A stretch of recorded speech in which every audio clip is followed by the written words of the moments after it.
Ladies and gentlemen, let's Red Game Etc.com video. We have some news regarding both the Xbox One and the PS4. The Xbox One may have a benefit of 2 to 3 times unit advantage at launch over the PS4, says an analyst.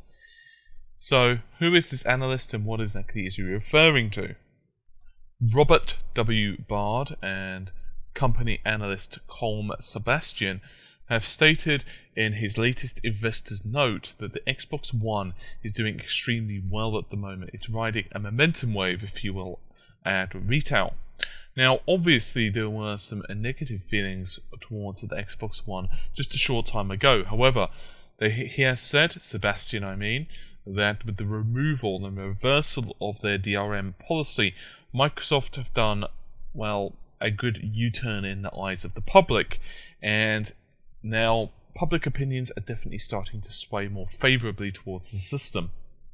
He wrote the following, and I quote, "Despite losing the headline battle at E3, Microsoft's Xbox One appears to be regaining some momentum, in part due to the used and online policy tweaks." I'm not exactly sure I agree with the fact it's tweak, that's off quote of course. Importantly, our supply chain checks suggest Microsoft may have the benefit of a 2 to 3 unit advantage at launch compared to the PS4. End quote. So, is that going to be really the case? Well, it's unknown really just how many units are going to be available for launch for either platform. However, what he has said is he personally believes both the PS4 and the Xbox One will have launch shortages. He also believes that Microsoft, and I quote, are going to be working with channel partners to lessen the gap. Now, one of the big differences, of course, one of the disparities between the PS4 and the Xbox One is that there is a substantial difference in price. In the United States, for example, it's about $100, which, no matter which way you slice it, especially as it's going to be released around Christmas time, that's enough to buy you a couple of games. Sebastian has also pointed out that the Wii U, he feels at least, needs a price cut.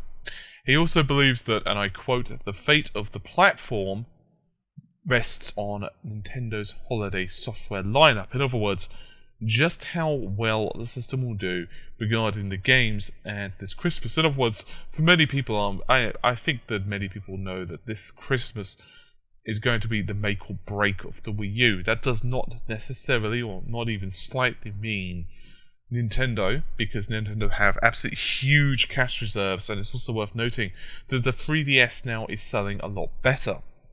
However, there have been recent reports that the Vita, PlayStation Vita obviously, is actually starting to outsell the Wii U now in Japan, which is either fantastic news for Sony, considering that their sales of the Vita were, well, not exactly what they were hoping for, let's just be honest, or really crappy news for Nintendo.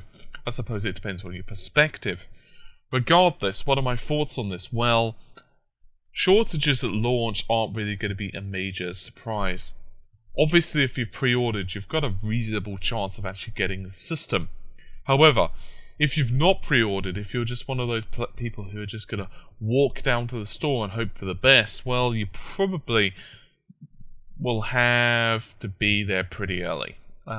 But that's the same for pretty much any system, because after all, there is only a certain amount of units that you can actually manufacture for launch.